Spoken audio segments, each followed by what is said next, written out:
자, 그러면 중세말 독일 부분은 이제 독일을 이제 한번 강독을 해보겠습니다. 자, 여기 보면 이제 영국과 이제 프랑스가 왕권을 중심으로 집권적 통일국가를 발전의 길을 걷고 있을 때 독일은 연방국가, 자치도시, 기사령 등 수많은 대소의 독립적인 정치 단위로 분열의 길을 걷었으며, 자, 이러한 추세에 맞춰 이제 그 황제권 세트가 보조를 같이 하는 것이었다. 자, 요 이유는 이제 앞에 설명했을 거예요. 독일 황제들은 자국의 문제보다는 이탈리아 문제에 더 관심이 있었어요. 그러다 보니까 이제 영국과 프랑스가 이제 집권화된 국가로 발전할 때 독일의 그 나라는 오히려 거꾸로 갔죠. 분권화됐죠. 자, 그래서 독일의 이제 황제권은 시칠리아 출신의 프리드린 2세를 마지막으로 결정권을 이제 결정적으로 쇠퇴하게 되고요. 자, 이른바 대공의 시대를 거쳐서 황제가 없었던 시대를 거쳐갖고 황제 자리는 저항과 이항과 왔다 갔다 하다가 나중에 황금 칠서를 통해서 7명의 선제후, 그러니까 선거권을 가지고 있는 제후에서 선출되었다. 여기 이제 선거권을 가지고 있는 제후들이 나오는데 마인츠, 트리에르, 켈른, 뭐 대주교들, 작센공, 팔츠백 뭐 등등 있는데 요 왕들은 이제 그 넘어가고 그중에 좀 기억할 것은 이게 뭐냐 브랜덴부르크 변경백이야. 음. 부용된 부르크 선제후라고 하죠. 요게 나중에 이제 이름이 이제 프로이센이 돼요. 프로이센. 음, 프로이센. 그래서 프로이센 땅을 영토로 흡수해가지고 프로이센 공국이 되죠. 네, 프랑스 왕국이 돼요. 프로이센 왕국이. 예. 그래서 이제 이 브랜덴부르크는 그 당시 베를린을 기반으로 했던 이제 그 나라예요. 예. 그래서 뒤에 있는지 모르겠는데 음, 요 정도 이제 있었던 나는데 나중에 지도를 보면서 좀 더 얘기를 해보죠. 그리고 보헤미아 왕. 이 보헤미아는 오늘날 체코죠. 체코지요. 체코는 그 당시에 이제 신성 로마 제국의 한 구성원이었어요.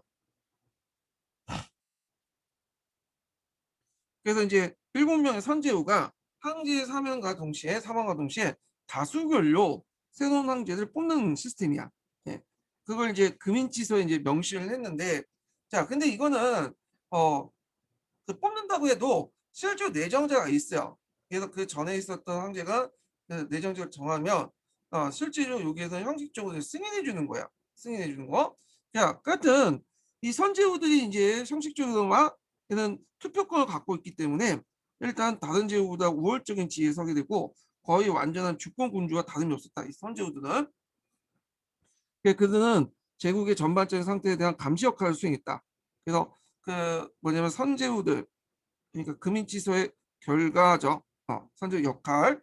두 번째로 이 황금치소를 통해서 이제 그 뭐냐면 황제 선출에 관한 관련된 문제가 발생을 방지하거나 그걸 감소시키게 되었으나 황제권 약관에서 유명 무시를 확인하고 이를 확정짓는 거기도 했다.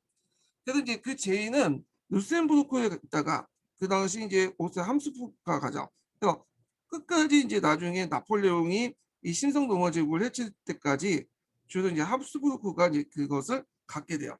예, 신성 로마 황제관을. 그래서 그 합스부르크가는 오스트리아 왕이면서도 또 자기 직할지도 있고 그다음에 또 신성 로마 제국의 수장 역할을 하게 돼요. 예.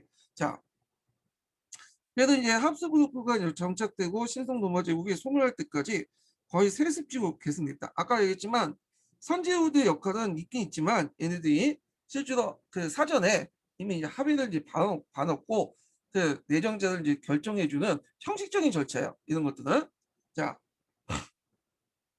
그러나 이제 합스부르크가 왕가가 어쨌든 명예는 칭호에 불과했고 그 그러니까 신성 로마 제국이라는 명칭이 독일 전체 통합하는 구심점을 되지 못했다. 이렇게 보시면 돼요. 참고로 신성 로마 제국이라는 명칭 자체는 그 예전에도 얘기했지만 오토 대제 때 만들어진 건 아니에요. 이거는 이렇게 불렸던 당시 그 불렸던 명칭은 아니고 나중에 13세기 이후에 불렸던 명칭이야. 이거는 뒤에 신성 로마 제국은 다만 이제 오토 대제 때부터 신성 로마 제국이 이제 그 기원을 찾아보니까 오토 대제고 이때부터 이제 오토 대제 때부터 신성 로마 제국이 출발한 거죠. 이때부터는 예 그때 근데 그 당시에는 신성 로마 제국이라고 부르진 않았어요. 그러니까 노마 제국이었지 그냥.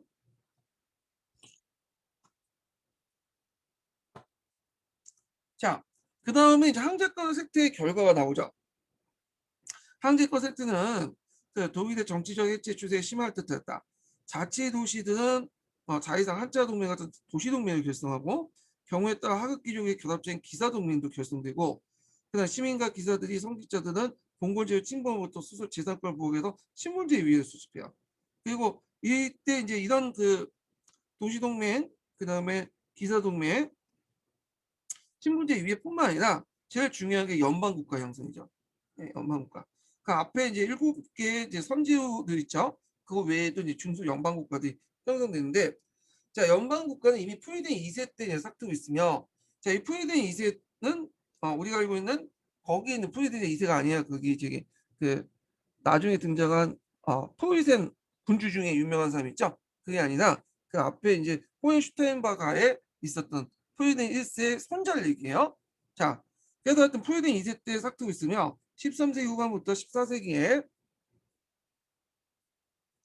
거쳐서 유럽 봉건 제후대 연방 단위로 영토를 다지면서 집권을 추진하면서 독립적 경영을 했다. 이 연방이라는 것은 일반 우리가 중세 시대 봉건 제후들과 좀 달라요. 제후들과 그 하나가 실제 국가 권력을 다 가지고 있어요. 예. 그래갖고 이제 영국과 프랑스가 독립된 어떤 개별적인 국가를 성장할 때 독일에는 이 연방 국가 하나하나가 실제 개별적인 국가가 됐던 거예요. 그러니까 예를 들어서 그 춘추 시대 때 이제 여러 성업 국가들이 전국 시대 때 영역 국가가 발전됐잖아요. 그래서 영역 국가 하나하나가 개별적인 국가였죠. 이때. 그래서 영역 국가와 비슷한 국가들이 이는 연방 국가가 되는 거예요. 그래서 이들은 국가 권력을 갖고 있는 모든 권력을 가지고 있어요. 국가의 어떤 공권들. 그래서 그들은 최종 심적 재판권. 예. 최종 심적 재판권. 여기 최종 심적 재판권은 사형을 할 수 있는 그 재판권이죠. 사형을 내릴 수 있는 사용권을 가지고 있었고 그 다음에 성을 축소하는 축소권, 합회 주조권, 간세 징수권 그러니까 국가 권력 갖고 있는 것을 다 갖고 있기 때문에 연방 국권을 확립했다. 그래서 이 연방 국가를 확립하여 주권 국가가 달아오는 연방 군주가 되고 이 신문제 위에 소리권도 갖고 있어서 완전한 독립 국가를 가지고 있었다. 그러니까 종래 영국과 프랑스의 국가와 비슷한 이런 국가들 가지고 있었다. 이렇게 보시면 될 것 같아요. 그래서 내용 좀 파악을 해두시고요. 그래서 제가 한번 그 연방 국가에 대해서 한번 찾아보니까 이렇게 돼 있더라고요. 그 의미는 독일 황제는 교황과 성직자 서인권 투쟁과 이탈리아 정책의 전력을 소비하고 약체화되었고 13세기 이후 지방 제후들의 양보를 거듭하여 왕권에 소속된 각종 주권 사항을 이양하였기 때문에 지방 제후권 지방 제후용 독립된 주권적 연방 국가가 형성됐다. 그래서 그 당시 이제 신성 로마 제국 황제들이 이탈리아 문제에 관심이 있다 보니까 이탈리아에 관심이 있고 그 우리가 이제 그 지방 제후들에게는 자기 권한을 다 이양을 시켜버렸죠. 이게 연방 국가고 이 연방 국가가 이제 13세기 이후에 그 수가 300개가 됐고요. 그다음에 이게 공식적으로 이제 국제 승인받은 조약이 그 1648년에 맺은 베스튼팔렌 조약이에요. 그래서 이제 이렇게 승인됐고 우리가 오스트리아나 프로이센도 각각 연방 국가의 하나였죠. 결국에는 이 연방 국가의 국가적 분열은 1872년에 독일 제국, 프로이센을 중심한 독일 제국이 형성될 때까지 계속 지속이 되었다. 이렇게 이제 보시면 돼요. 자, 그 다음에 계속 읽어볼게요. 그래서 15세기 이상 발전에 특히 현저했던 건 브랜덴부르크, 오늘날 베를린 일대죠. 여기서 오늘날 프로이센이 이제 드는 국가고 바이에른, 메클레부르크 등으로 신분제 위의 소지권을 장악하고 위로 하여금 연방 군주의 가세권을 인정시켜 그 수익이 능률적인 행정기구를 발전시켰다. 자, 그 다음에 귀족과 시민계의 반항에 대해서 지배층의 징세권은 불가양도의 고용 권리라는 노마 주권 이동을 또 이용했어. 노마법이 이 당시에 또 이용했죠. 그래서 이런 식으로 해서 그들의 주장을 관철시켰고요. 그래야 이제 19세기 때 독일의 정치적 질서의 중추적인 존재가 연방국가의 성리였으며 15세기에서 16세기에 거쳐 연방국가는 봉건적 지배 질서의 근대적 절대왕권을 넘어가는 가도기적인 어떤 신분제 국가의 형태를 띄었다. 그래서 그런 절대왕권 시기 때 연방국가의 특징, 독일 연방국가의 특징을 이제 얘기를 하고 있어요. 한편 그 당시 성제수의 목적으로 성립된 독일 기사단. 독일 기사단은 이제 유럽의 3대 기사단 중에 하나라고 얘기를 했죠. 네. 그래서 투턴 기사단이라고 또 했죠. 그래서 이 기사단은 13세기 때 독일 국경을 넘어갔고 슬라브족에 대한 활동을 시작해요. 그래갖고 이제 그 기사단은 보다 큰 그 뭐냐면 의의를 발견하고 그 일에 이제 뭐냐면 그 사업에 이제 활동을 시작해서 그 일에 수여하고, 포위된 2세는 독일 기사단에게 동포위세는 수여하고, 요 포위된 2세는 이제 앞에 얘기하는 어 호hen슈타인바그의 그 포위된 2세예요. 독일 기사단에게 동포위세를 수여하고, 그들은 비스트로강을 넘어서 동진하여 13세 후반에 포위세는 독일하여 그리스도하는데 하가 되겠다. 자, 그러면 여기에서 이제 포위세라는 지역을 좀 설명할게요. 이 포위세. 이 포위세는 그 지역에 포위세라는 사람이 살았기 때문에 이 지역명을 사람의 이름을 딴 거야. 그 지역명이 된 거예요. 그래서 포위세는 어떤 사람들이냐? 예, 이 사람은 앞에서 이제 얘기한 슬라브족들이에요. 독일 기사단이 슬라브족 영역으로 넘어갔기 때문에 그 지역을 개척했잖아요. 그래서 이제 대개 이제 어떤 지역 발대 삼국 지역이죠. 그 지역 그래갖고 발대 삼국에서 그 밑에 남쪽 지역까지 포유센 영토인데, 크게 이제 동포유센, 서포유센 이렇게 나눠져 있죠. 그래가지고 그 있다가 이제 있는데, 지도를 좀 보여드릴게요. 이거를 잠깐만요. 제가 이걸 지도를 잘 사용하지 않는데 일단은 지도가 있어야지 좀 편리할 것 같아서, 이해하기 편리할 것 같아서 지도를 좀 보여드릴게요. 네이버가 어디 있어 여기? 잘 사용하지 않다 보니까 찾기가 힘드네. 예, 그럼요. 약간 중지를 좀 시켜놓고 보여드리겠습니다. 죄송합니다. 제가 이제 지도를 좀 보여드리려고 했는데, 지도가 제가 이제 그 네이버를 지도를 안 깔았어. 네이버 앱을 안 깔아가지고 깔고 하면 시간이 많이 걸릴 것 같아서 일단 시작을 할게요. 여기 석의 앞쪽을 보세요. 이 석의 지도가 있겠는데 이게 좀 약간 명확하지가 않아가지고 일단 말로 설명하면서 이제 할게요. 일단 석의 지도를 보시면 독일 기사단 영토가 있죠. 독일 기사단 영토. 이게 이제 지역인데, 되게 독일 기사단이 이제 어디까지 점령했냐면 되게 발대삼국 연역을 이렇게 점령했어요. 대충 요 지역이야. 네. 그래서 요 지역이 뭐냐면 포유센 영토예요. 포유센 영토. 네. 정확하게 이제 뭐 하는데, 여기 이제 그 포유센 영토고, 네. 여기까지다. 네. 여기까지. 네. 대충 여기가 이제 포유센 영토고, 여기가 이제 포유센이 살았던 지역이야. 이 사람은 슬라브족이죠. 네. 그 앞에 이제 발대 십자군하고 좀 연결시켜서 보세요. 예. 포유센 슬라브족인데 대부분 이교도였어요. 이교도. 근데 얘네들 이제 뭐냐면 개종을 시키죠. 게르만으로. 아니 저기 기독교인으로. 그래서 거의 게르만 시켜. 이 사람은. 독일 영역으로 표현시키는데, 여기에서 이제 비스라강 요쪽 그 뭐냐면 서쪽 지역 있죠. 요쪽 지역을 서포유센이라고 해요. 이 서포유센은 나중에 이제 그 뭐냐 포유센 왕국 때 포유된 2세가 요거를 이제 내려 먹었죠. 요 지역을. 예, 서포유센하고, 그다음 요 지역은 이제 요쪽 드비네강 그 남쪽 지역 있죠. 요쪽 지역을 뭐냐면 그 동포유센이라고 해요. 요 지역은 원래 폴란드 영역이었어요. 폴란드 왕국에 이제 충성했던 그 충성을 맹세했던 영역이고, 원래는 그 앞에서 독일 기사단 있죠. 독일 기사단이 포유센 공국을 세웠어요. 그래서 포유센 공국을 세우다가 나중에 이제 1701년인가요? 네, 1701년에 이 땅이 누구한테 넘어가냐, 결혼을 통해서 그 당시 아까 브랜덴부르크 있죠. 브랜덴베르크 선제국에 넘어가. 그래서 이 땅을 먹은 거야. 근데 이제 이 땅에 먹고 있는 문제가 뭐냐면, 이 동프리센하고 브랜덴부르크가 이제 어디 있냐면 이 베를린을 중심으로 대충 여기 있거든요. 이게 떨어져 있잖아. 그러니까 여기에서 이제 중간에 이제 여기 떨어져 있고, 여기 그 서프로이센 있고, 여기는 위쪽에는 그 포멜리안 지역이 있고, 그러니까 이 지역을 먹어야 되잖아요. 예.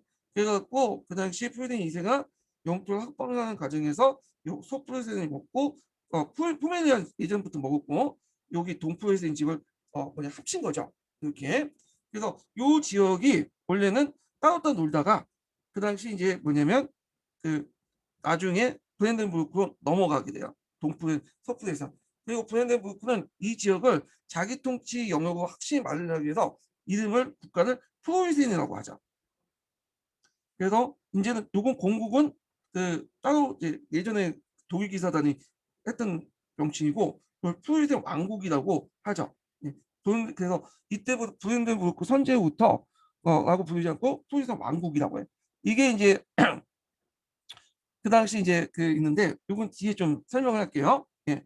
그래서 요거 있고 왜 프로이센 왕국에 보냐면 폴란드 영역 밖에 그러니까 독일 친성 로마 제국 영역 밖에 있기 때문에 이 프로이센이 그래서 이제 프로이센 그러니까 왕을 칭을 얻으려면 신성 로마 제국 안에 있었던 그 브랜덴부르크에서 얻지 못하잖아요. 그러니까 밖에 나가서 그 프로이센 독립된 그 프로이센 영역에서 왕국을 칭할 수 있기 때문에 이렇게 했던 거야. 예. 이런 것들은 좀 뒤에 얘기해 드릴게요 또.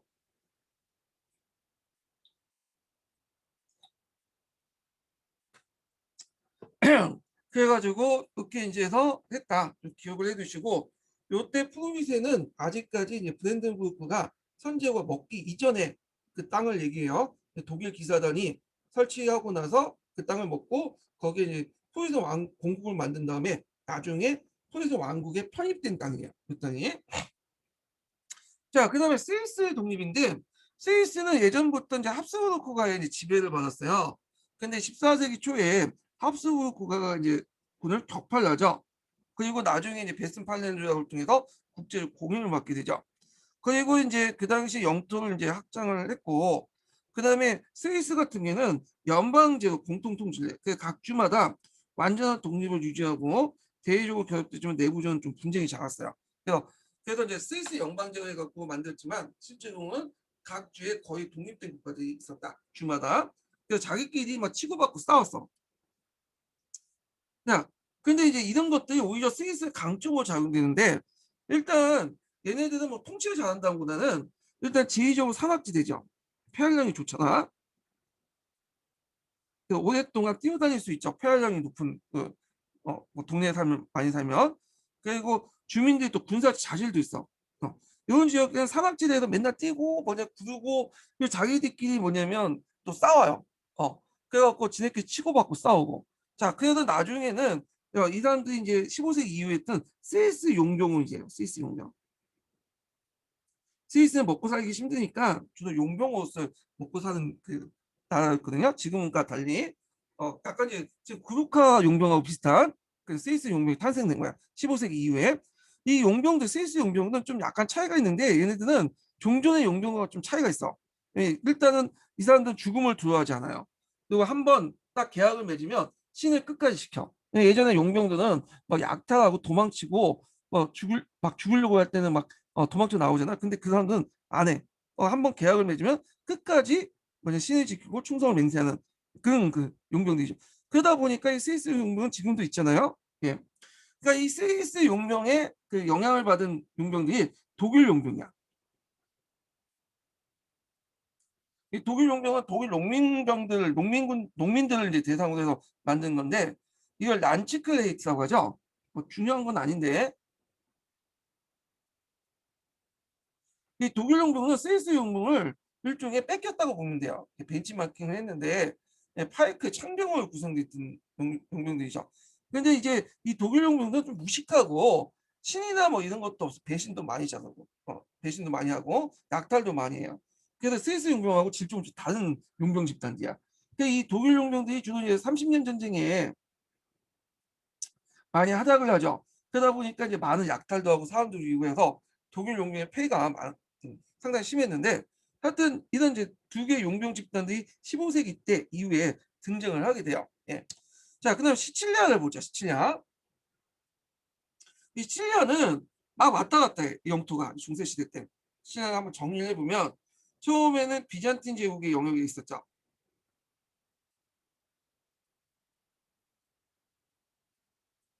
자, 그러다가 이슬람으로 넘어가고 게다가 노르만이 이제 요 지역을 남부 이탈리아와 통합해갖고 양시칠리아 왕국에 세우죠. 그러다가 이제 독일의 이제 호헨슈타인가로 넘어가죠. 프리드 2세 때. 그러다가 이제 프랑스의 앙주 넘어가.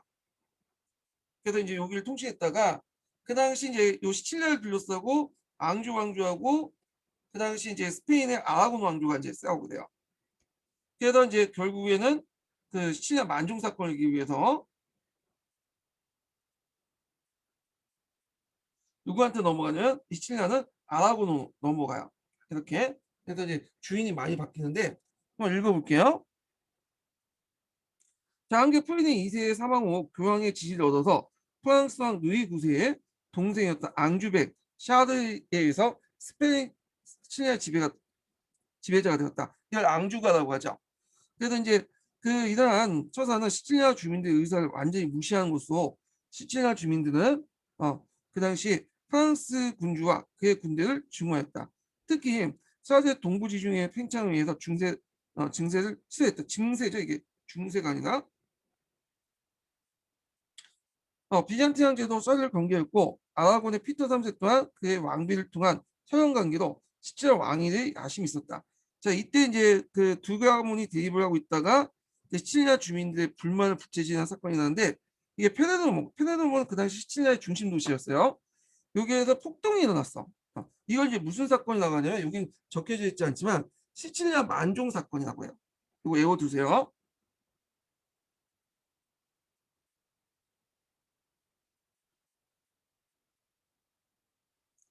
그리고 시칠리아 만종 학살 사건 이렇게 있는데 이게 이제 뭐냐면 1282년에 그 당시 시칠리아 수도였던 파라노모에서 일어난 반란인데요.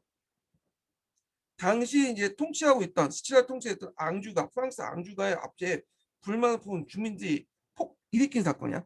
그래서 부활절 때 월요일 날 교회에서 종을 치거든요. 이 만종을 이제 시작을 해가지고 이게 점점 퍼졌어. 그래서 이때 앙주가 이제 추방이 되고요. 프랑스 지배층도 있겠죠. 그래서 이 프랑스인들이 많이 학살됐어. 그래서 이걸 시칠리아 만종 사건, 그다음에 시칠리아 만종 학살 사건이라고요. 예.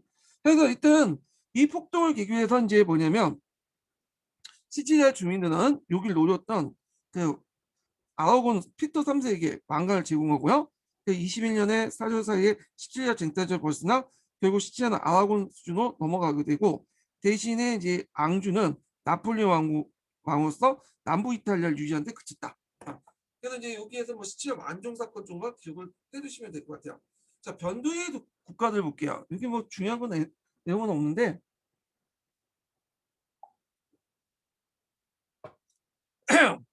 그 노르웨이, 덴마크, 스웨덴 이런 삼국들이 카나다 동맹을 맺었죠.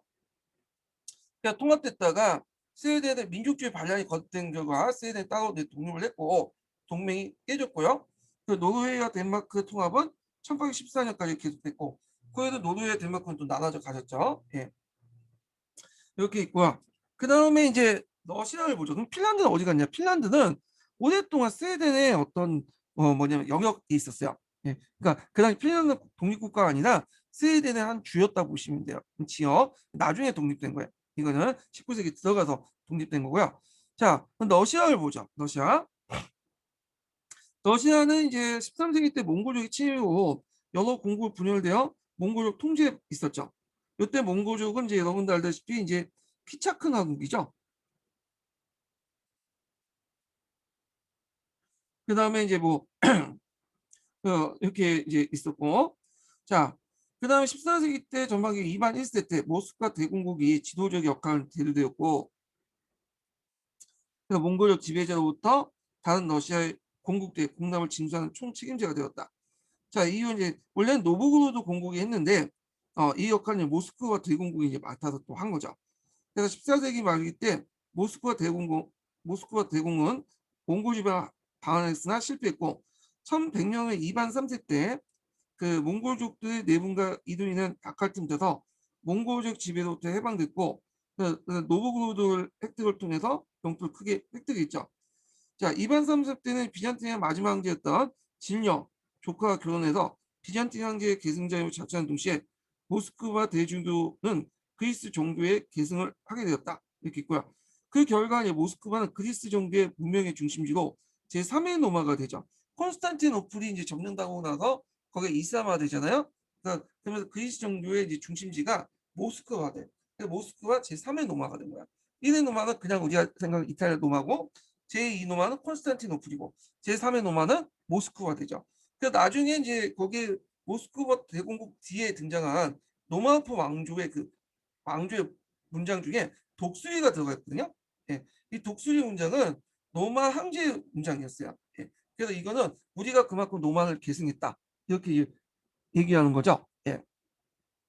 그다음에 노마의 황제였던 짜르라는 명칭도 그 노마의 그 황제의 명칭 시저에서 나왔죠.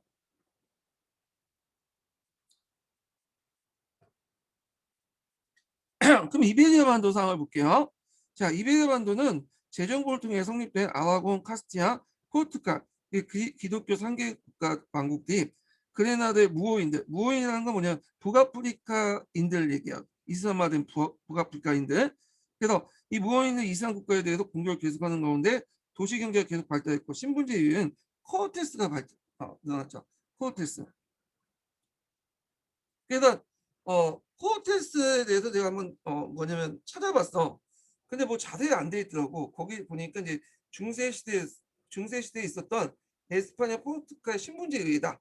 예, 이렇게 돼 있고요. 성직자 귀족 도시 대표의 세 신분이 있었으며 삼부하고 좀 비슷해요. 구성이 국왕의 자문기관으로서 세금의 징수와 도시의 징정권, 이거 민원 같은 것들을 이제 뭐냐면 올리는 그런 역할을 했나 봐요. 예. 하여튼 그래갖고 이제 이렇게 있고, 예. 아, 민원을 올리는 게 아니라 도시에서 이제 민들이 민원을 올리면 그에 대한 진정권 승인해주는, 민원을 처리해주는 그런 역할을 했다는 건지 보시면 될 것 같아요. 그래서 자문기관이었다. 유결기관이 아니라. 그리고 주 세금 징수나 그 다음에 진정권 승인, 이런 것들을 했다. 이런 것들은 뭐 그냥 전반적으로 다른 나라의 어떤 신분제 의하고 비슷하죠. 예. 자, 그래도 이제 발전했다. 그러나 영국과 프랑스의 경우와 달리 이베리아 반도 국왕은 능률적인 중앙정부 수요는 너무나 미약했다. 자, 이런 이베리아 반도의 정세에 큰 변화를 가지고 온 거. 그러니까 예전엔 미약했는데 이후에는 강해졌어요. 예, 그 계기가 됐던 사건이 뭐냐면 아라곤의 파르디난드와 그다음 카스티아의 이사벨라가 결혼을 했죠. 결혼 동맹을. 그래서 중세 시대 때는 이렇게 결혼을 통해서 왕국을 합치는 경우가 많고 이렇게 콘테크를 좀 잘하면 뭐냐면 강당 영역까지 확보할 수 있거든요. 그러면 아라곤이 어디냐면 요 아라곤이 여기 있어요. 아라곤 있죠. 여기 아라곤. 네. 그래서 이 아라곤 왕국이 있었고 그 다음에 이제 카스티아 왕국은 여기 있었죠. 크죠. 네. 그 다음에 마지막으로 이제 그레나다가 이제 이슬람 세력들인데 여기 있었어. 요 그레나다 왕국이라고 하고 나르스 왕조라고 해요 또. 네, 여기가 후 운미하드 왕조가 이제 뭐냐 멸망한 후 여러 또 이슬람 계통의 왕조가 이제 그 당시에 있었거든요. 그래서 그때는 이제 무호인들이 주로 와서 이슬람 왕조를 세웠는데 마지막 남은 그 지역이 그레나다였어요. 그레나다 가보면 이제 그 아람브라 궁전이 되게 유명하죠. 이슬람 궁전. 예. 여기에서 이제 하여튼 이렇게 계기고 있었는데 자 이때 이제 두 사람이 이제 결합을 한 거야. 이 아라곤하고 카스티아 왕국이 여기를 합치게 된 거죠. 예, 나바르 왕국은 이제 이미 여기 편입돼 있었고 자 그래서 이제 있는데 이때 이제 카스티아 이사벨라가 선택을 하게 돼요. 그 당시 두 명의 청혼자가 있었거든요. 포르투갈 왕국의 왕하고 아라곤 왕의 왕이야. 예. 근데 이 포르투갈 왕은 자기보다 나이가 20살 많은 마치 아버지 뻘 되는 사람이었고 아라곤 왕은 거꾸로 자기보다 한 세네 살 어린 그 연하였어. 꽃미남의 거. 그러면 여러분은 어떻게 선택하겠어요? 당연히 아라곤 왕조를 선택했겠죠. 그래서 카스티아가 아라곤하고 합병이 됐어. 만약에 이때 포르투갈 선택했으면 그 포르투갈 왕국과 카스티아가 합병이 됐겠죠. 오늘날 스페인의 영역이 달라지고 아라곤은 독립 왕국으로 됐고 포르투갈은 없었고 예. 하여튼 이렇게 있는데 실제로 포르투갈과 스페인은 별 차이가 없어요. 인종적 비슷하고 포르투갈어하고 스페인어가 되게 이제 보면 그 차이가 별로 없대요. 예. 거의 사투리 그 정도? 그 정도의 차이라고 하는데 자 하여튼 그래서 이제 통합된 에스파냐 왕국이 탄생됐다. 그러면서 이제 강력한 왕권을 발휘하게 되죠. 예. 잠깐만요. 이게 또 왜 이렇게 목통이 얘가 네, 애플 펜슬이 1년 정도 쓰니까 얘가 마트에 갔어. 더 하나 사야 될 것 같아요. 그러면 펜을 펜을 펜슬을 바꾸든지 해야 될 것 같아요. 자, 하여튼 이 통합된 에스파냐 왕국은 그 당시 에스파냐 왕국이 탄생됐고 에스파냐는 이슬람 최고 거점인 그레나다를 통해 이들 병합을 했죠. 그리고 포르투갈은 중세 독립 왕국을 낳게 되었으며 두 나라는 신항로와 신대륙 발견에 앞장서게 되었다. 이렇게 보시면 돼요. 자, 그래서 이제 통합된 왕국을 통해서 이제 뭐냐 강력한 중앙 집권 국가가 발전하게 되고 그리고 이렇게 해서 이걸 바탕으로 해서 신항로의 신대륙의 발전에 앞장서게 됐다. 이렇게 보시면 될 것 같아요. 예. 자, 그 다음에 교환권의 세태를 보자. 교환권의 세태. 자, 이 교환권 세트에 관련돼 갖고 이번에 기출문제 나왔죠. 이 부분이요. 자, 그러면 이제 한번 볼게요. 이 부분이 기출 주제도 많이 나와. 아비뇽 사건부터 해서 교환권의 분리 뭐 이런 것들이 많이 나오니까 좀 공부를 해두세요. 이 부분은요. 자, 요거 하기 전에 제가 첫 번째 인증, 세 번째 마지막 인증번호 알려드릴게요. 자, 마지막 인증번호는 11번입니다. 네, 11번. 네. 자, 그러면 강독을 계속 할게요.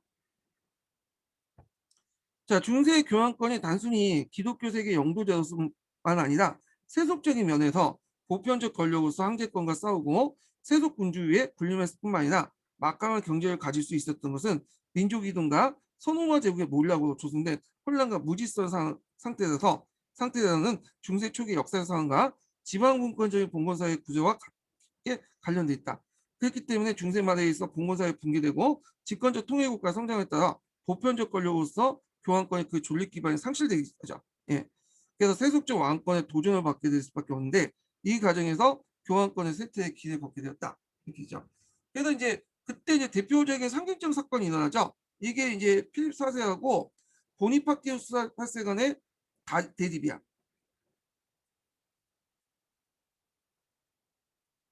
네, 8세 대립이죠. 그래서 대립의 배경이 예전에 시험 문제 예전이란다. 요번에 기출문제 나왔죠. 21년 기출문제. 네. 그래서 크게 세 가지 측면을 볼 수 있어요. 첫 번째가 뭐냐면 이게 이제 이걸 써야지 답이 될 수 있는데 보면 자 13세기 말에 프랑스 필립 4세가 가스코뇨 공룡의 쟁탈전이 필요한 전비를 연출하기 위해서 이 가스코뇨는 이제 100년 전 이전이에요 이거는요. 그래서 그 당시 이제 영국이 장악하고 있었죠. 그래서 여기가 이제 뺏으려고 돈이 필요할 거 아니에요 전쟁하려면. 연출을 위해서 국내 성직자들 가세를 하려고 하니까 그때 이제 그런 보니파큐스 8세가 교소를 내려서 발해서 이게 반대했어요. 자, 이 교소가 이제 뭐냐면 그 제속사제에게 명함이에요. 이게 이제 그 뭐냐면 서양사 강자였는데 여기는 자세히 안 나와 있더라고요. 네. 서양사 강자에 있는 내용인데 이게 정확한 명칭이 제속사제에 대한 명함.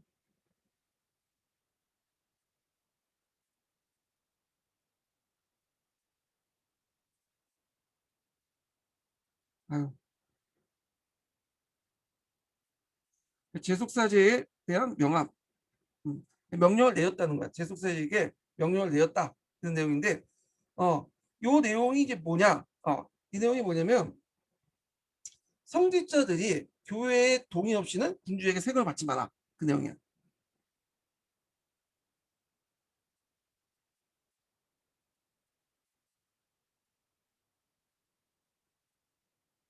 이 말은 뭐냐? 세금을 나한테 갖다 바치라는 거야. 네, 이 말은요. 그러니까 이제 필립 4세에 반하는 조치를 내렸죠. 예, 국내 성직자들 가세를 하려고 하니까 반하는 조치를 내렸다. 그래서 제속 성직자에 대한 제속 사제에 대한 명함, 요 내용 좀 기억을 해두시고요. 자, 그리고 이제 두 번째는 이제 이렇게 내니까 그 당시 이제 필립 4세 이에 대응하기 위해서 두 번째 조치를 내렸죠. 프랑스부터 교황청의 금전 유출을 금지시켰어. 그리고 그 당시 프랑스에 거둔 세금이나 11조는 이탈리아 쪽으로 갔거든요. 왜 우리가 이탈리아 주냐? 뭐 이렇게 반발할 수 있겠죠. 그리고 그 당시에는 또 이제 뒤에 나오겠지만 갈리칼 리즘이라서 그 프랑스만의 교회를 만들자. 뭐 이런 논리가 이제 여론이 형성이 됐어요. 자, 그러니까 이제 약간 이제 민족주의 입장에서 아직까지는 뭐 민족주의가 확립되진 않았지만 프랑스인들 어떤 거둔 세금을 왜 교황청에 주냐? 이탈리아 교황한테 주냐? 그런 반발. 그 다음에 세 번째로는 다시 14세기 초에 이제 프랑스 왕권에 대한 적대적 행위의 주요 제거 문제가 양자의 날카로운 대립이었죠. 세 번째예요. 자, 이런 세 가지 문제점을 이제 둘러싸고 이제 필립 4세는 강범위한 이제 국민들의 지지를 얻기 위해서 그 최초의 산부회를 소집했죠. 산부회. 근데 이 산부회는 여러 개의 산부회가 있어요. 근데 여기 성립은 북부 지역에 뭐냐면 성립된 산부회야. 예. 자, 산부회 소집하니까 자, 이에 이제 교황이 맞서서 유명한 교서를 반포했죠. 우남 샤크타. 네. 제 발음이 좀 엉망이지만 요거 보고 알아들으세요. 자, 우남 샤크타. 네. 네. 이게 라틴어 발음이야. 네. 위대한 거룩이란 뜻이야. 한자로 우리나라로 번역하면 위대한 거룩함이란 뜻인데 요 내용이 뭐냐면 만일 세속 권력과 권력이 가호를 범하여 영적 권력에 의해서 심판을 받아야 하며 영적 권력은 위험이나 고귀함에 있어 어떤 세속 권력보다 우월하다. 그래서 왕권에 대한 교황권의 우월을 극단적으로 강조를 한 건데 요게 예전에 한번 기출문제 나왔어요. 11년 기출문제 나왔을 거야. 그래서 운하사 끝에 그 사상적 기반에 대해서 이제 질문을 물어본 적이 있거든요. 네. 사상적 기반인데 요게 이제 그 서양 중세사에 나와 있어요. 갈라시아누스의 어떤 이게 천주교에서 이제 성인으로 취급받는 사람인데 아이고 제가 기출문제에도 적어놓긴 했지만 갈라시아누스의 1세 갈라누스 1세죠. 갈라누스 1세 역사적 사례를 근거로 두면서 뭐냐면 그 근거를 뒀고요. 이 갈라시아누스의 역사적 사례는 뭐냐 하면 뭐 책에 찾아보면 없더라고. 근데 주요 내용은 이제 나와 있어요. 그 뜻에 담겨 있는 역사의 내용이 나와 있는데 일단은 그 얘가 어떻게 보면 신의 어떤 권한은 두 명에게 줬다는 거야. 네. 누구한테 줬냐? 세속 권력과 그 다음에 영적 권력을 줬다. 영적 권력. 그래서 세상 세속 권력하고 영적 권력 이렇게 두 개로 나눠 있고 그래서 신의 권한을 위임받는 거죠. 이렇게. 그래서 세속 권한과 영적 권한은 분리돼야 돼. 다만 세속 권력과 영적 권력 더 위에 어딨냐? 세속 권력보다 영적 권력 중에 어디에 우위냐? 영적 권력에 더 우위가 있는 거야. 영적 권력은 누가 주재하죠? 교황이 주재하죠. 교황이 왕이나 황제보다 더 우위에 있고 교황이 말하면 너네들은 따라야 된다. 네. 이게 하나님의 어떤 계시다. 뭐 이런 내용이야. 자, 그래서 이렇게 주장한 것이 갤라시아누스의 1세의 역사 사례에서 이런 것들을 찾아냈고요. 두 번째로는 스콜라 철학이야.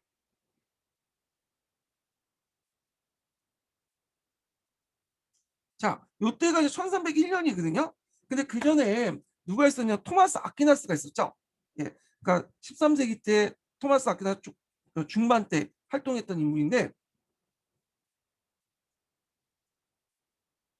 이 사람이 스콜라 철학을 확립했잖아요. 예전에 이거처럼. 그래서 토마스 아퀴나스의 철학이 스콜라 철학의 이제 벌써 공식화 됐는데 이 사람이 뭘 주장했어요? 토마스 아퀴나스가 그래서 아벨라노의 영향을 받았고 이성과 신학을 강조했잖아. 그러니까 이성은 개념 실제, 저희 원본 실제론, 신학은 개념 실제론. 이렇게 주장했죠. 그러면서 이제 뭘 하냐? 이성의 역할을 강조했기 때문에 신앙과 비중하게 보기 때문에 이성을 가지고 있는 교황과 성직자들이 행해진 성사라든지 그 다음에 칠성사 있죠? 건의를 합리화시켜주는 역할을 해요. 그래서 이런 이제 우남샤크타는 사상적 기반으로 갤레시나누스의 1세의 역사 사례, 스콜라 철학으로 확립된 토마스 아퀴나스의 철학 이런 것들 이성과 신앙의 어떤 조화 그리고 이걸 통해서 이성을 대변하는 그 교황의 권한을 강화시키는 그런 내용을 담고 있다. 그래서 요거 좀 기억을 해두세요. 그래서 우남샤크트 내용과 뭐 사상적 기반도 보시면 되고 그러면 요거에 대해서 그 모든 교회에서 다 찬성하냐? 교황의 입장에서 아니에요. 자, 여기에도 또 반대 견안이 있어. 이게 누구냐면 그 예전에도 한번 기출문제 나왔죠. 마실리우스라는 사람이 있어요. 마르실리우스. 이 사람은 프랑스 추기경이에요. 프랑스 추기경인데 그래서 프랑스 추기경 때문에 그 교황이 추구하는 보편교회 교황 추구 반대하죠. 이 사람이 이제 뭘 강조하냐면 갈리카리즘이라서 갈리카는 어디예요? 프랑스 교회를 강조해. 갈리카리즘. 예. 그래서 그 갈리카리즘이라는 어떤 개별 교회를 강조하거든요. 그리고 개별교회 합이 뭐냐면 공의야. 공의. 자, 근데 이런 걸 볼 때는 이 사람은 유명론자예요. 개별을 강조하잖아. 네. 공의에도 하나의 그냥 명칭에 불과, 추상적인 명칭에 불과하고 그 개별교회 합이 그냥 단순한 공의이기 때문에 뭐냐면 유명론자. 공의에도 그 개별교회를 연결돼 있어요. 네. 그래서 개별교회와 공의는 서로 연결돼 있다. 교황처럼 개별교회 합 그 이상이 교황청이 아니에요. 그냥 공의에는 개별교회 여러 개별교회 합의 명칭이죠. 예. 자, 그럼 이 마르시우스의 입장을 볼 때는 이거 마음에 안 드는 거야.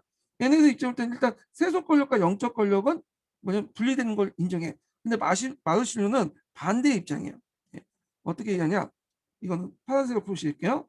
마르실로스 입장은 뭐냐면 세속 권력의 우위를 주장해요. 이 사람은. 그다음에 영적 권력에서 이제 보면 두 가지로 나눠졌다고요. 교황 권력과 그다음에 공의의 권력. 그러면 얘 입장은 공예주의자 보니까 공예를 더 우위에 보죠. 개별교회를.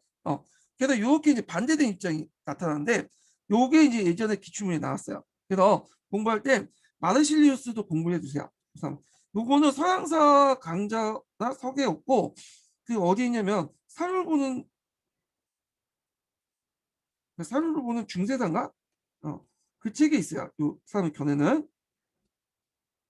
그다음에 그 서양 중세사라는 책도 있으니까 이 사람은 좀 찾아서 보세요. 이 사람은 기초에 나왔던 사람이에요.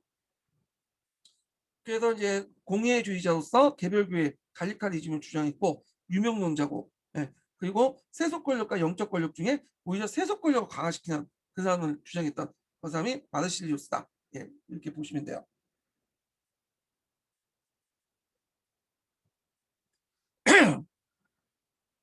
자, 그럼 다시 강의 시작할게요.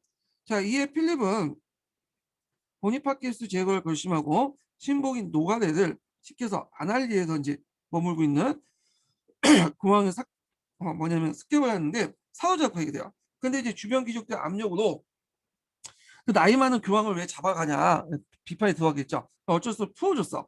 그렇지만 이제 국가도 이제 보니파키스는 그 충격과 굴욕감으로 꼭 사망을 하게 되죠. 이걸 이제 무슨 사건이라고 하냐면 그 아니니 사건이라고 해요. 아니니. 예. 아나니 사건이라고 하죠. 예. 제가 잘못 썼네. 그래서 이제 교황이 죽고 나서 1405년에 추기경에 의해서 새로운 교황이 보우도 대주교가 클레멘트 5세로 즉위를 하는데 클레멘트는 곧 28명 추기경을 새로 임명했는데 25명이 프랑스인이야. 왜냐하면 이 사람이 프랑스 사람이기 때문에요. 프랑스 왕하고도 연결돼 있고 그리고 거처를 남프랑스 지역의 아비뇽 옮겼어요. 네.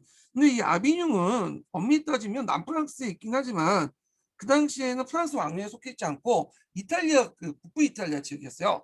근데 국경은 되게 가까워 프랑스는. 네.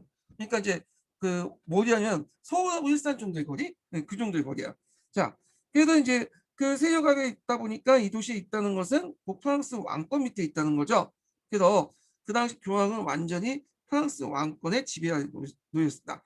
이걸 뭐라고 하냐? 옛 유대인들의 그 바빌론 유수를 따서 교황의 바빌론 유수 또는 아비는 유수라고 해요. 또 아비는 유수.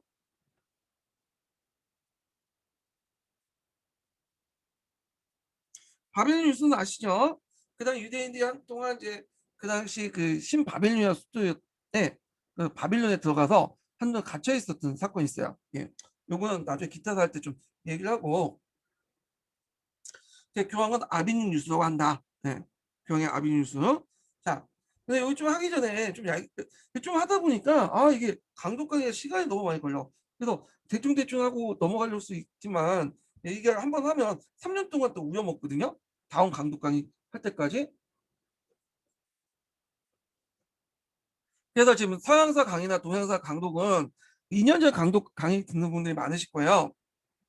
그래서 한 2, 3년 동안 이게 울고 먹어야 되기 때문에 좀 자세히 할 필요 있어서 좀 자세히 좀 나가긴 하는데 속도를 보니까 이게 이제 제 생각 9월 달까지 지금 기타사까지 끝나려고 지금 하고 있는데 딱 계산기를 들어보니까 기타사까지는 못 끝낼 것 같아. 9월 달까지. 그래가지고 9월 달 가면 동양사 정도는 끝낼 수 있을 것 같아. 중국사.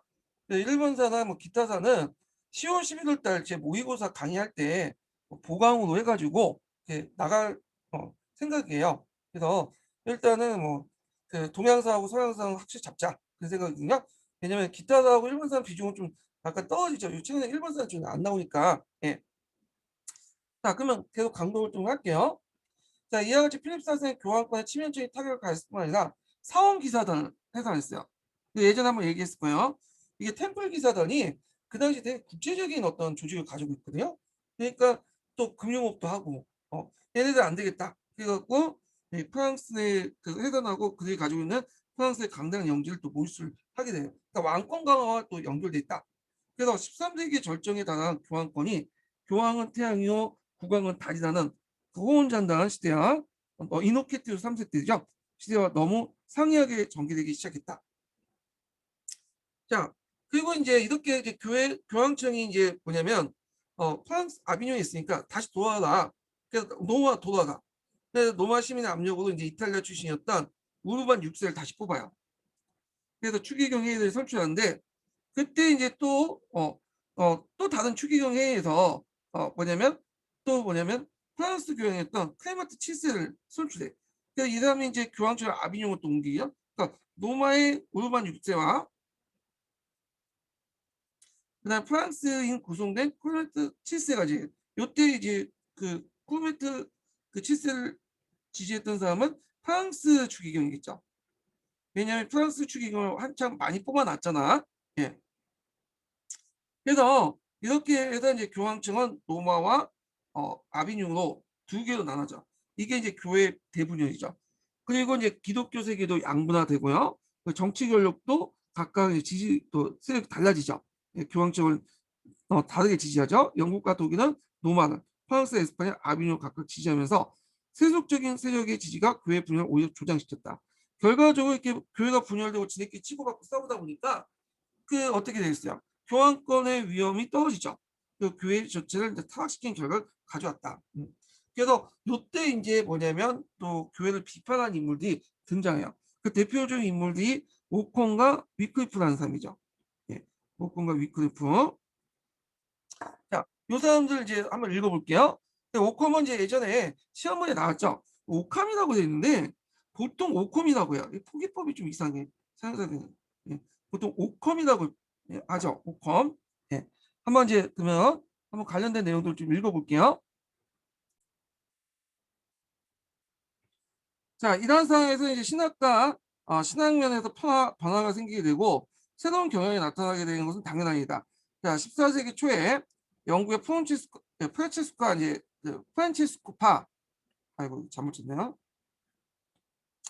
그래서 그 프란치스코파의 수도사인 윌리엄 오컴이 등장하죠. 오컴.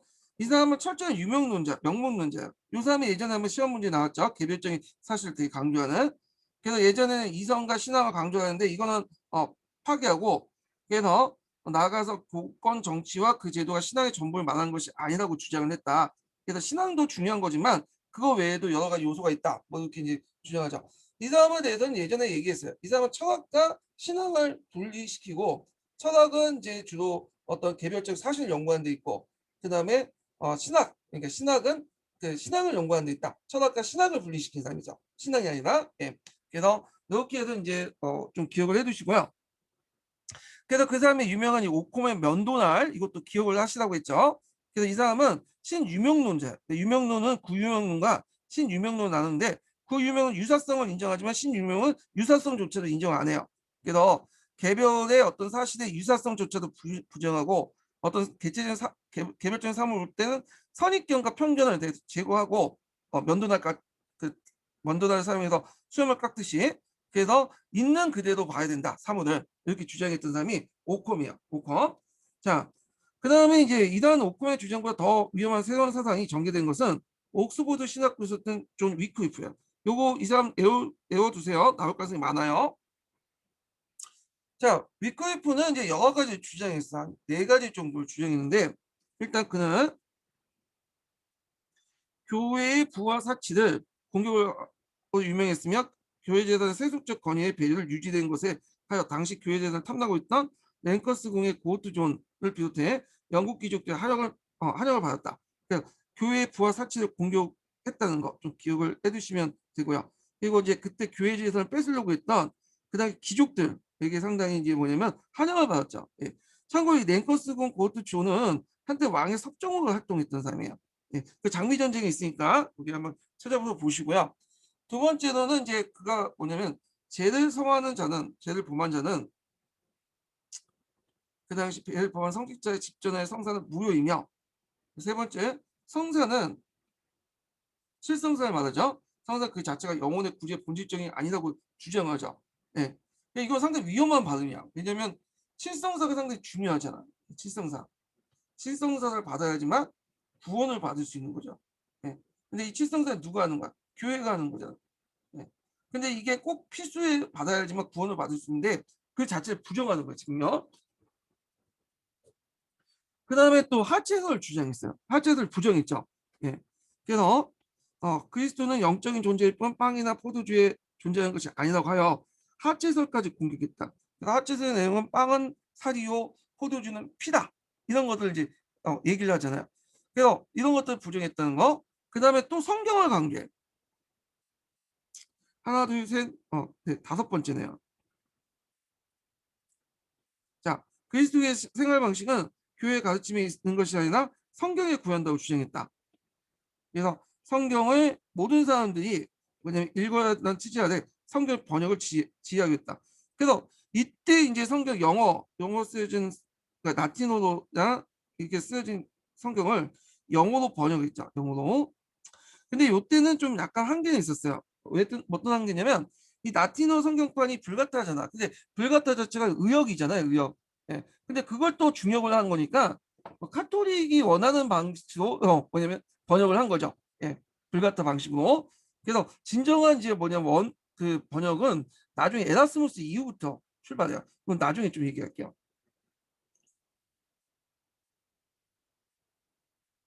자, 이런 위클프 주장은 교회와 아이고 잠깐만요. 이거 건너뛰네. 네. 교회와 교회 재산과 수익을 위태롭게 했고 교회의 어떤 영적 권위를 크게 손상시킨 것이다.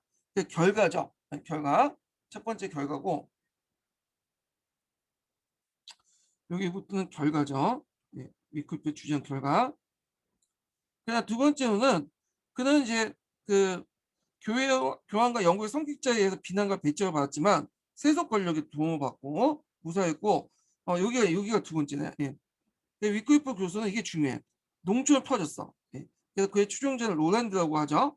그래서 이제 요 로랜드의 그 뭐냐면 추종자물이 존 볼이라는 사람이 있어. 이 존 볼이 아까 와터 테일러의 정신적 지주 역할을 했다고 했죠. 예.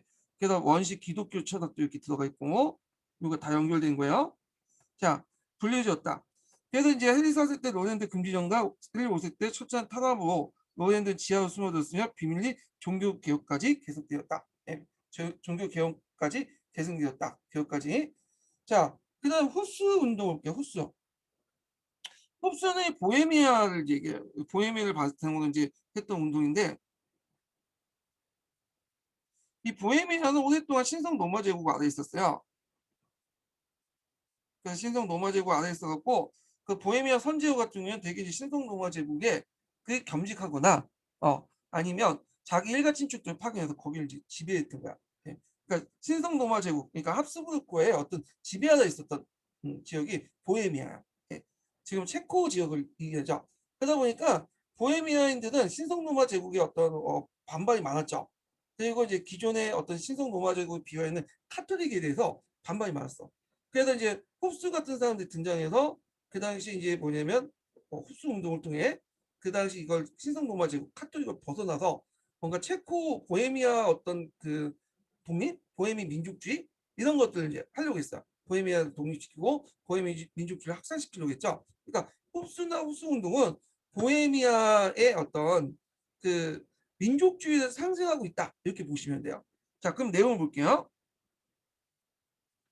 거기 보헤미아 왕 칼 4세의 딸이 영국의 리처드 2세의 첫째 왕비였던 관계로 그녀에 따라서 영국에 왔던 보헤미아인들은 위클리프 사상을 영향을 받을 수밖에 없겠죠. 그래서 위크리프 사상에 보헤미아에게 전하게 되었고 카를 4세가 건립한 프라하 대학에서 예, 그때 이제 위크리프의 지지자 중에 지지가 증가되게 됐고 그때 하는 사람이 후스예요. 후스도 그 중에 한 사람으로서 연락 종교개혁가였다. 그는 위크리프의 사상을 전부 받아들이지 않았으나 고위 성직자의 부와 세습성을 공격하여 신앙생활의 핵심은 성경이라고 주장했다. 예, 요게 이제 주장 내용이죠.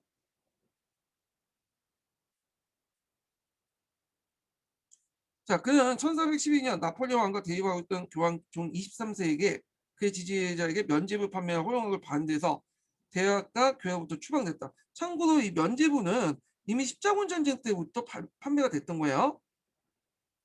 예, 요건 나중에 좀 더 얘기할게요. 자, 홉스는 콘스탄트 공의의 소식을 듣고 그 당시 황제 승인하에 자진 축도에 해명의 기회를 가졌지만 그는 오히려 이단으로 규정되어 하형을 처해졌다.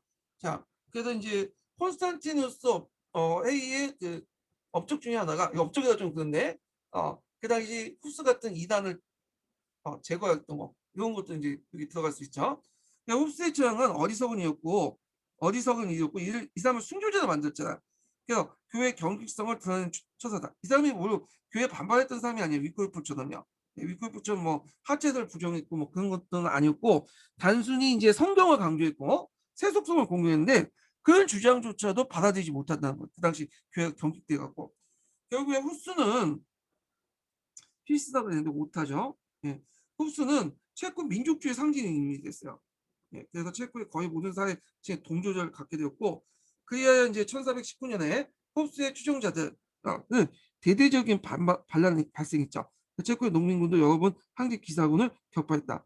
자, 일단 이 홉스 운동은 1434년에 온건파가 집단을 제쳐놓고 보헤미아 카톨릭 귀족과 타협함으로써 진전되었고 이 홉스 운동은 영국의 노랜드와 더불어 종교개혁의 선거로서 종교개혁 운동의 반봉건적 민족주의 운동과 결합된다는 사실이 주목된다.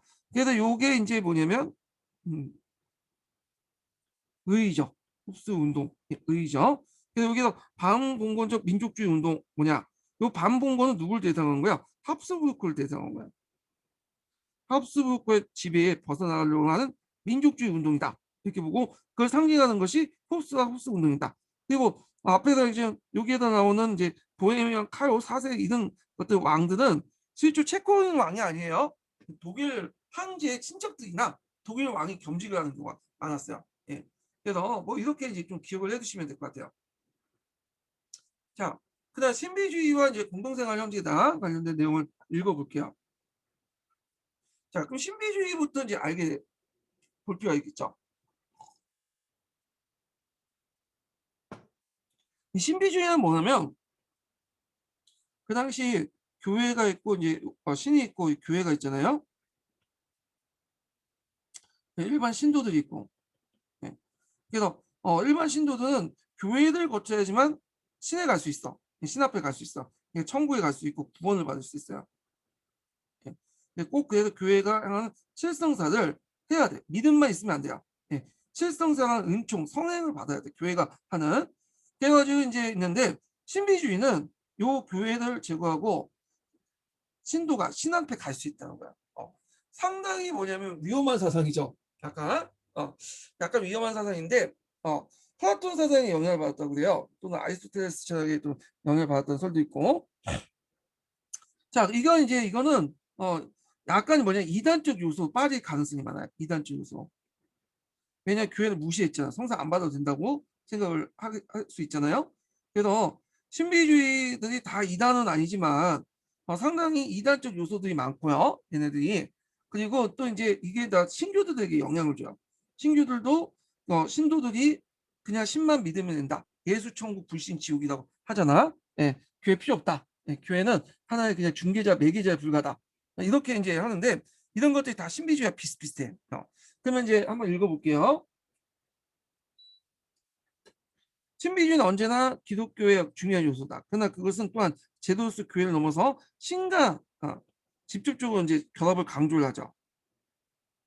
그래서 이단으로 이제 흐르기 쉽고 제도적 교회 입장에서는 문제성을 지닌 사상이다. 중세 말에 이제 가장 중요한 주목할 신비주의자가 도미니쿠스파의 에크하르트예요. 학파와 그에 제도 타올려 했다. 그는 신플라톤 학파의 영향을 받아 범신론적 경향이 강하고 타올려는 일반인과 성직자로 구성된 신의 벗이라는 모임을 조직하여 교회 내부의 개혁을 하려고 했다. 음. 자, 그래서 이제 에크하르트와 타올레 추종자들은 정통적인 교회 입장을 떠나진 않았어요. 이단은 아니었어요. 근데 이제 개인적 종교적 경험을 강조하고 교회의 형식적인 어떤 그 주의 불만을 토로하면서 부분적 종교 개혁의 역할에 길을 닦았다. 에라스무스하고 좀 비슷하다고 보시면 돼요. 에라스무스도 교회 내의 어떤 비판을 했지만 교회 자체를 벗어나려고 하지 않았죠. 예. 근데 이런 이제 그 위로부터의 이제 신비주의, 그러니까 성직자 계층에서 신비주의 외에도 민중적 신비주의가 있어요. 그러니까 신비주의도 두 가지 흐름이 있어. 앞에 성직자들이 했던 그런 뭐냐면 신비주의. 이 성직자들이 행했던 신비주의는 교회를 인정하고 카톨릭 교회를 인정하고 뭐냐면 부분적 개혁을 하려고 했던 비판적 세력이 있고, 그러니까 비판적 지지 세력이 있고, 근데 이 민중적 신비주의는 이단의 경우가 되게 많이 교회를 벗어나려는 그 움직임이 일어났죠. 그 대표적인 이제 집단들이 저지방이라는 것은 땅이 낮은 지방인데 오늘 네덜란드 지방을 의미해요. 그래서 수많은 비공식적인 종교단체들이 생겼고 그중에 여성들의 모임이 많았고 그 다음에 이제 그 중에 대표적인 뭐냐면 단체들이 민중적 신비주의 단체 중에 하나가 공동생활 형제당이에요. 공동생활 형제당. 그래서 이 공동주의 생활 형제당은 그 민중적 신비주의 입각에서 이제 시작됐긴 했지만 되게 민중적 신비주의 2단에 많이 빠졌다고 했잖아요. 근데 여기는 2단은 아니야. 2단은 그래서 그 당시 이제 2단은 아니고 약간 정동파 경교주의의 영향을 받았고 2단적 성격은 없어요. 그래서 약간 이제 민중적인 성격과 그 다음에 정통파 성직자들이 믿고 있는 경건한주의, 자세히는 모르겠지만 하여튼 위로부터의 흐름과 아래로부터 흐름이 하나 합쳐진 단체였다. 그래서 이들은 이제 뭐냐면 일반 속인들 모임으로서 소집단 생활을 하며 자선을 베풀고 기도를 하면서 공동 집회를 이제 가졌어요. 그래서 중세마다 가장 고정적인 경건주의 문헌은 토마스 앙카피스의 그 그리스도 모방으로서 이 형제단 소산이고요. 그래도 이제 요게 이제 이그 성제단들은 그 공동생활 형제들은 지금 무슬림 형제단처럼 여러 자선 사업도 하고 학교도 만들고 대학도 만들고 그랬어요. 예. 이렇게 그래갖고 그때 그 대학교나 학교에서 이제 열심히 공부했던 사람이 누구냐면 에라스무스야. 예. 에라스무스. 그러니까 에라스무스가 요게 영향을 많이 받았어. 공동생활 형제단 출신이죠. 그리고 에라스무스의 영향을 받았던 사람이 누구죠? 루터죠. 루터에도 영향을 미쳐. 공동생활 형제단의 교리들이요. 자, 그래서 이제 이렇게 좀 기억을 해두시고요.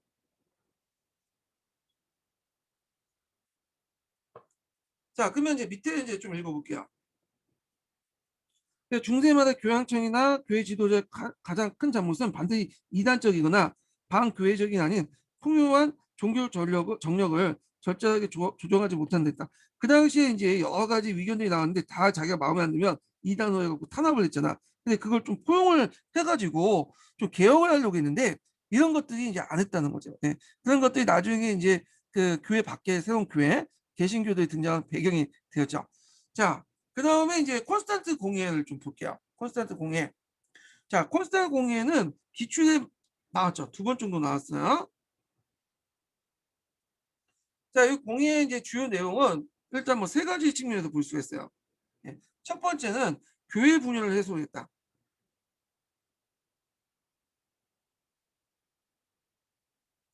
그래서 그때 뭐 3명의 교황이 나눠졌는데 한 명이 그 단일 교황 제도를 만들었죠. 예. 두 번째는 그때 내걸었던 공예주의예요. 이건 좀 나중에 이제 공예주의들 그래서 교황의 권력을 약화시켰죠. 세 번째로는 흡수를 처형했죠. 흡수를 2단어 보고 처형을 시킨 거죠. 예. 세 가지 내용 꼭 외워두세요. 요게 예전에 기초에 나왔기 때문에 시험 문제 나올 가능성이 많아. 예. 요 부분은 좀 쉬었다가 할까요? 예, 요 부분은 좀 쉬었다가 하겠습니다.